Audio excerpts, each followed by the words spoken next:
하나님 말씀 신약성경 사도행전 3장입니다. 3장 1절로 10절에 있는 말씀 저와 여러분이 교독하겠습니다. 제9시 기도 시간에 베드로와 요한이 성전에 올라갈새 나면서 앉은뱅이 된 자를 사람들이 메고 오니 이는 성전에 들어가는 사람들에게 구걸하기 위하여 날마다 미문이라는 성전문에 두는 자라. 그가 베드로와 요한이 성전에 들어가려 함을 보고 구걸하거늘 베드로가 요한으로 더불어 주목하여 가로되 우리를 보라 하니 그가 저희에게 무엇을 얻을까 하여 바라보거늘 베드로가 가로되 은과 금은 내게 없거니와 내게 있는 것으로 내게 주노니 곧 나사렛 예수 그리스도의 이름으로 걸으라 하고 오른손을 잡아 일으키니 발과 발목이 곧 힘을 얻고 뛰어서서 걸으며 그들과 함께 성전으로 들어가면서 걷기도 하고 뛰기도 하며 하나님을 찬미하니 모든 백성이 그 걷는 것과 및 하나님을 찬미함을 보고 그 본래 성전 미문에 앉아 구걸하던 사람인 줄 알고 그의 당한 일을 인하여 심히 기이 여기며 놀라니라. 아멘. 본문 말씀을 가지고 기도하면서 하나님을 의지합시다라는 제목으로 하나님 말씀을 증거하겠습니다. 사람은 누구나 무언가의 필요를 느끼고 열심히 그것을 찾고 구합니다. 여기 우리들 중에서 어떠한 필요를 느끼지 못하는 사람은 아마 없을 거예요. 너나 할 것 없이 다 필요를 찾고 원하는 마음으로 아침부터 늦은 밤까지 나름 열심히 뛰며 살고 있는 거예요. 사람은 이것을 가지면 만족할 것 같지만 그것을 가진 다음에는 또 다른 것을 가지고 싶어하는 존재예요. 그래서 모든 인생들은 평생 목마름의 갈증 속에 살아갈 수밖에 없는 거죠. 16세기 종교개혁자 마틴 루터가 아주 유명한 말을 하나 했어요. 그가 죽을 때 했던 말이에요. 우리는 다 거지 인생이다 이렇게 말하고 죽었어요. 모든 인생은 마지막 죽는 그 순간까지 뭔가 필요를 느끼는 갈급함을 느끼기에 거지와 같은 존재다 라고 말했던 거예요. 제가 처음에 북경에 갔을 때 거지들이 진짜 많았어요. 길에도 거지가 많았고 대학가 주변에 우다코 주변에 온 거지들이 많았고 관광지에는 특별히 거지들이 더 많았습니다. 그때 뉴스를 보니까 지방에서 출장 온 거지들도 있어요. 천안문 앞에서 거지를 하는 사람은 아무나 못해요. 그냥 아무나 거기 가서 거지짓 하다가 맞아 죽습니다. 왜? 천안문 앞에는 아주 명당 자리예요. 거지들 중에서도 아주 우두머리 거지 같은 사람들이 가서 거기서 구걸을 하는 거죠. 그 거지들을 보면서 대학 교수와 거지가 같다는 생각을 해본 적이 있어요. 제가 막 신대원을 졸업하고 북경에 갔잖아요. 신대원에 있을 때는 교수님들과 가까이 지내잖아요. 그러니까 뭘 보더라도 교수님과 연결해서 이렇게 생각이 드는 거예요. 거지를 보니까 교수와 많이 닮았다라는 생각이 들었어요. 첫 번째, 교수도 되기가 되게 힘들어요. 박사들이 넘쳐나기 때문에 어지간히 실력이 없어서는 대학 교수가 되기 힘들어요. 거지도 되기가 되게 힘든 거예요. 거지도 너무 힘들어서 아무나 하는 게 아니에요. 대단한 용기가 필요해요. 거지도 하늘의 별 따기예요. 여기 모여있는 사람 중에 혹시 거지하고 있는 사람 있어요? 없잖아요. 거지는 아무나 하는 게 아니에요. 얼마나 얼굴이 철면피해야 되는지 몰라. 얼마나 용감해야 되는지 몰라요. IMF 때 서울대 경영학과 출신 한 은행 지점장이 어떻게 하다가 서울역에서 노숙자 생활을 한 적이 있어요. 그 부인과 아이들은 너무 아버지가 창피해가지고 다 호주로 이민 가버렸어요. 그래서 은행장을 하던 사람이 서울역에서 노숙자로 살고 있는데 부하 직원이 그를 발견했어요. 아이고 지점장님 이게 웬일입니까? 지점장님이 여기서 노숙을 하고 있다니요. 빨리 집으로 가세요. 그랬더니 그 지점장이었던 사람이 한마디 하는 거예요. 이 사람아 조용히 하고 가서 소주나 한 병 사오게나. 소주 마시면서 얘기하는 거예요. 자네 보기에는 이게 힘들어 보이는 것 같지? 이거 처음에 하기가 어려워서 그렇지 해보면 괜찮아. 세상 이렇게 마음 편한 게 또 없다고 이렇게 얘기했다는 거예요. 세상 마음 편한 게 노숙자라는 거예요.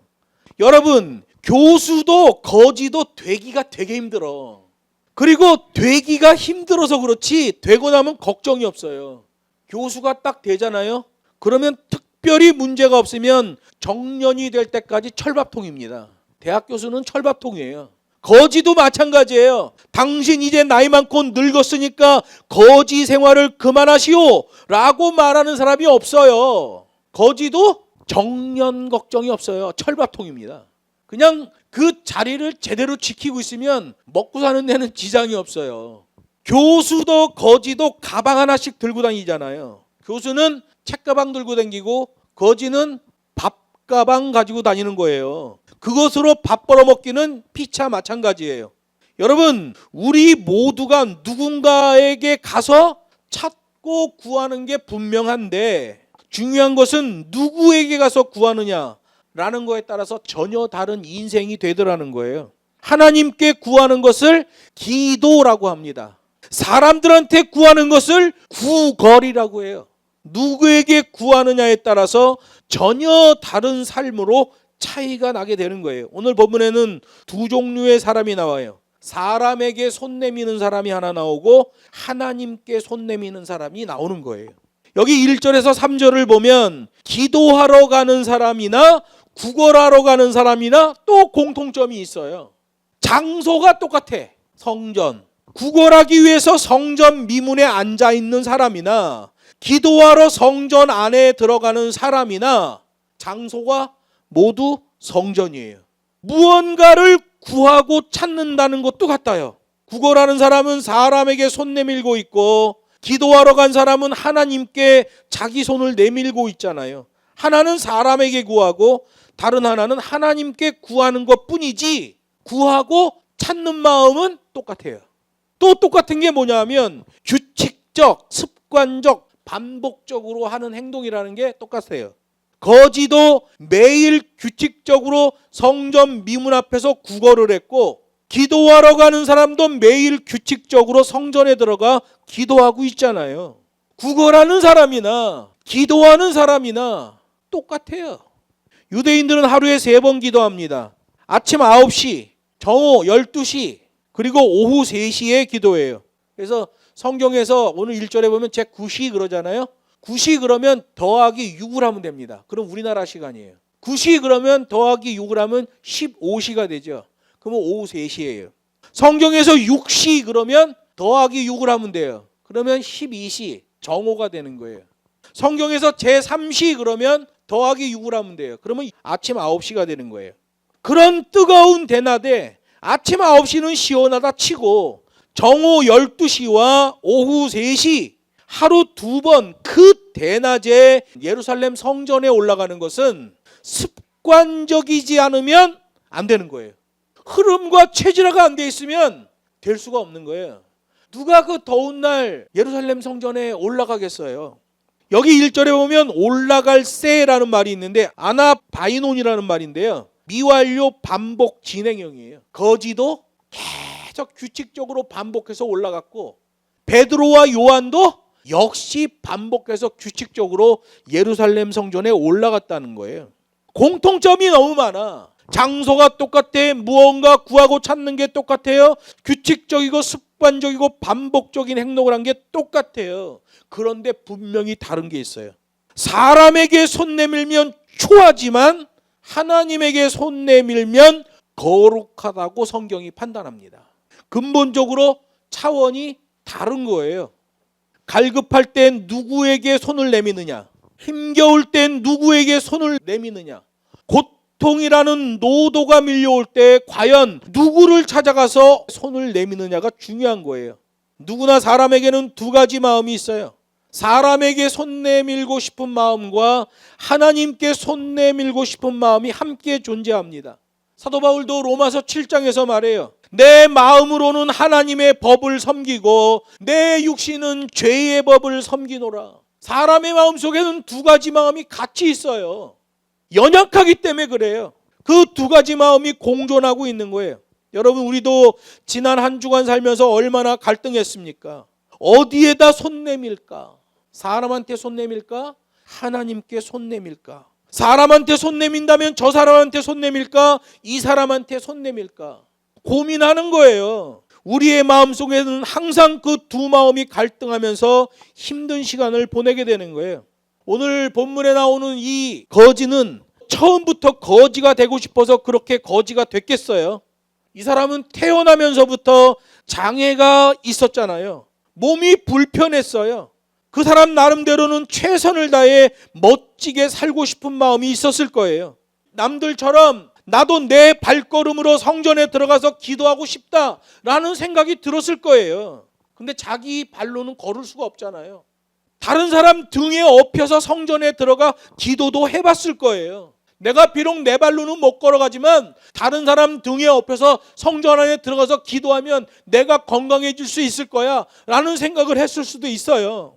그런데 결국 그는 스스로 자신을 포기하고 말았어요. 나는 안 돼. 나는 할 수 없어. 이게 운명인가 봐. 그는 스스로 자신의 마음을 걸어 잠그기 시작했던 거예요. 그 결과 오늘 사도행전 3장에 이런 모습을 하고 있는 거지요. 그 인생의 비극이에요. 플라톤의 제자 트로킬러스라는 사람이 있었어요. 이 사람은 바다를 좋아했대요. 바다가 좋아서 바다에다 배 띄워놓고 강론하는 걸 좋아했어요. 그러나 어느 날 갑자기 풍랑이 일어서 트로킬러스가 탄 배가 파손됐는데 겨우겨우 트로킬러스는 수영쳐서 밖으로 나와서 살았어요. 그 일 이후에 트라우마가 생긴 거예요. 그래서 집에 들어가면 바다 쪽으로 향해 있는 창문을 다 막아버렸어요. 한 친구가 도대체 왜 그렇게 하느냐고 물었더니 트로킬러스가 대답했습니다. 내가 바다를 너무 좋아했는데 내가 창문으로 또 바다를 보면 다시 배를 띄우고 싶어질 것 같아서 바다 쪽에 있는 창문을 다 막아버렸다. 이렇게 말했어요. 여러분, 우리도 그럴 때가 있지요. 노력을 해봤는데 남보다 더 뛰었는데 그리고 기도도 해봤는데 별 수 없는 것 같아 라는 생각이 들 때가 있단 말이에요. 심지어 예배당에 와서 하나님께 예배하고 기도도 했는데 별 수가 없는 것 같아 라는 생각이 들 때가 있단 말이에요. 그래서 어떤 사람은 교회와 담을 쌓고 살아가요. 하나님과 담을 쌓고 살아가는 사람도 있어요. 플라톤의 제자 트로킬러스처럼 아예 창문을 닫아버리고 자기 인생을 포기하고 살아가는 경우가 있단 말이에요. 그래서 예수 믿는 사람들 중에도 보면 허무주의와 포기에 빠져버린 사람이 있어요. 그 일본의 유명한 작가 중에 미우라 아야코라는 사람이 있어요. 그 사람이 지금 빙점이라는 책을 보면 이런 얘기가 나와요. 한 할머니가 오랜만에 자기 친구 집에 간 거예요. 그 친구 할머니가 얼마나 반가웠는지 부둥켜 안고 야, 자리에 앉아, 내가 커피 한 잔 줄게. 그리고 커피 한 잔을 타서 줬는데 너무 기쁜 나머지 설탕을 넣는 걸 깜빡 잊어버렸어요. 설탕을 안 넣은 상태로 자기 집에 찾아온 할머니한테 준 거야. 자기 친구한테 준 거예요. 커피를 받아들고 마셨는데 어머, 커피가 쓰네. 그러면 얼른 야, 커피에 설탕도 안 넣냐? 설탕 2스푼 가져와. 이러면 좋잖아. 일본인들은 체면 문화라는 게 있잖아요.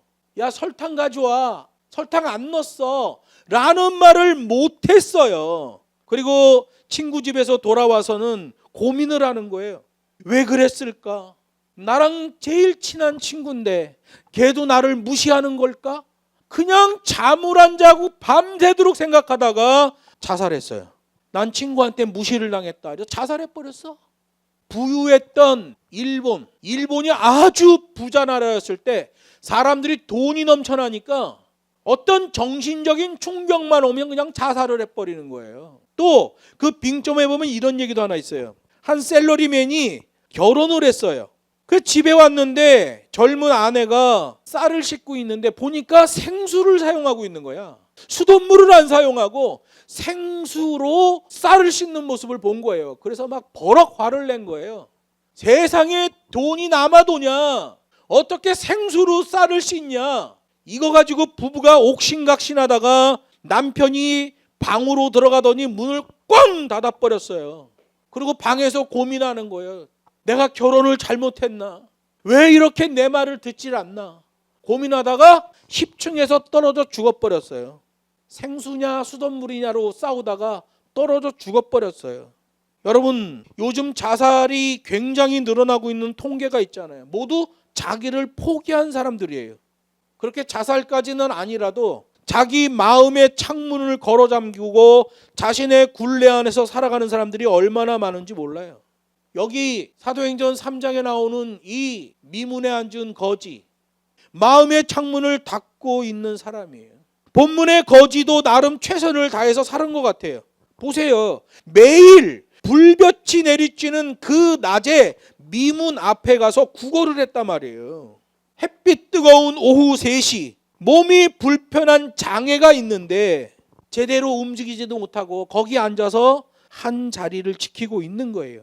기도하러 성전에 들어가는 것도 쉽지 않은 일인데 땡볕에 땅바닥에 앉아서 구걸했으니 그의 구걸은 최선을 다한 구걸이다라고 표현할 수도 있는 거예요.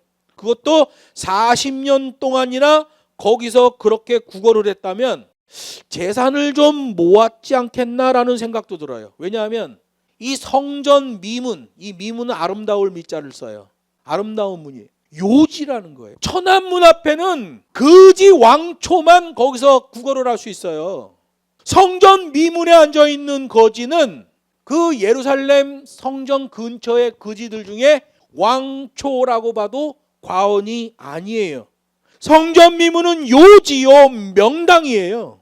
유대 전승을 보면 성전 미문에 앉아있는 거지 정도 되면 헌금을 잔돈으로 바꾸어주는 환전까지 했다라고 기록하고 있어요. 거기 성전 미문 앞에 구걸하는 건 아무나 하는 게 아니에요. 예를 들어서 어떤 사람이 예루살렘 성전을 올라가면서 헌금을 해야 되는데 뭐 짐승으로 해도 되지만 돈으로 바치는 경우가 많았잖아요. 그래서 헌금을 해야 되는데 가져와서 보니까 100만 원짜리 수표밖에 없어. 예를 들어서 100만 원짜리 수표밖에 없는데 성전 미문에 거지가 앉아 있는 거야. 거기 요지요 명당이에요. 돈 있는 거지, 힘 있는 거지가 거기 앉는단 말이야.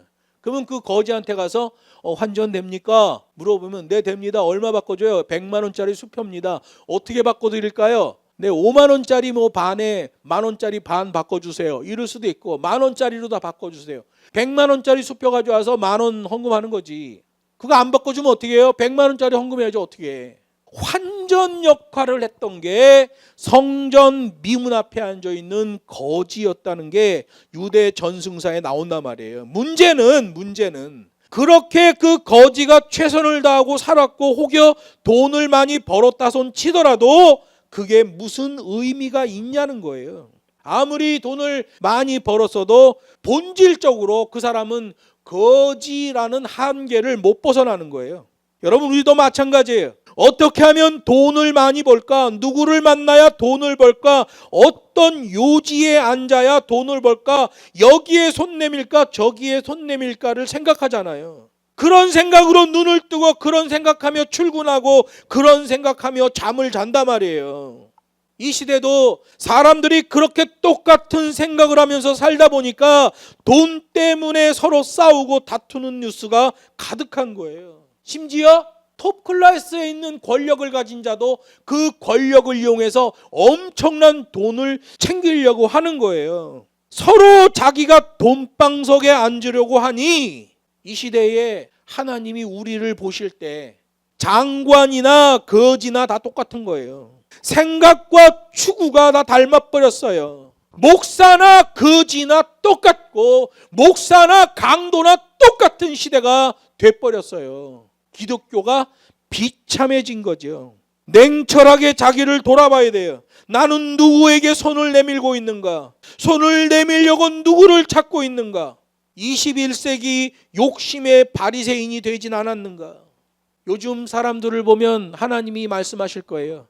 저거는 돈을 좋아하는 자라.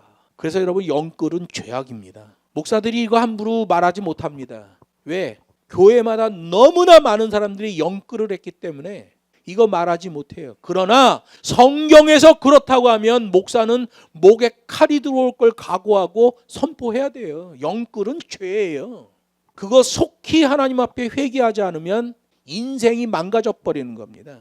오늘날 진정 기도하는 사람이 있는가? 기도를 포기하면 하나님을 포기하는 거요. 하나님을 포기하면 자신의 인생을 포기하게 되는 거예요. 본문에 기도하러 예루살렘에 올라갔던 베드로와 요한, 그들에게는 돈도 금도 은도 없었어요. 그들에게는 예수의 이름, 그 능력의 이름을 가지고 있었죠. 차원이 다른 인생이에요. 물론 베드로의 경우도 보면 한때 신앙적인 위기가 있었죠. 3년 동안 예수님을 따라다녔는데 계집종 앞에서 예수님을 모른다고 3번이나 부인했어요. 예수님을 저주했어요. 한때는 예수님 좋다고 배도 버리고 그물도 버리고 예수님을 따랐는데 믿음이 요동치니까 예수를 배반하고 버렸던 그물을 다시 들고 고깃배를 다시 타잖아요.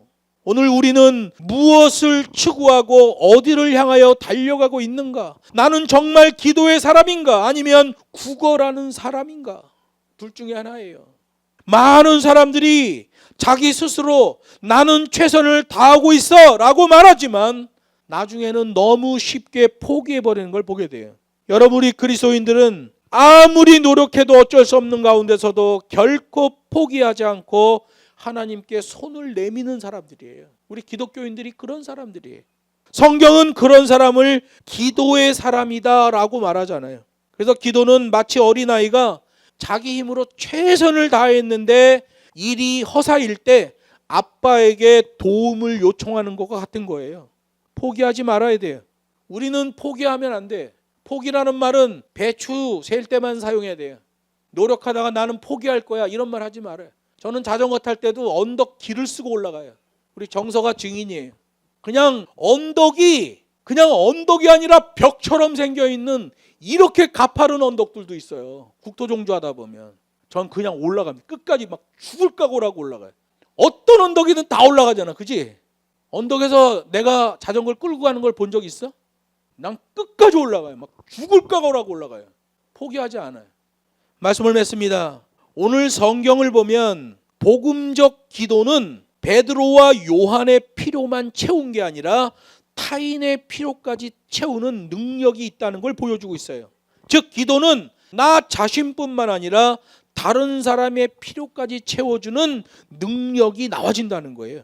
그래서 성경이 우리들에게 강조하는 바는 모든 사람은 죄악된 자신의 본능을 거절해야만 성공할 수 있다는 것을 말하는 거예요. 그 말씀의 의미는 하나님 없이 내 스스로가 결정하는 것은 결국 성공할 수 없다라는 거예요. 이거 꼭 기억하세요. 온 나라가 시끄럽고 혼란스럽고 기독교가 멘붕에 빠져버린 이때에 우리 모두가 더욱 기도의 사람이 되어야 돼요.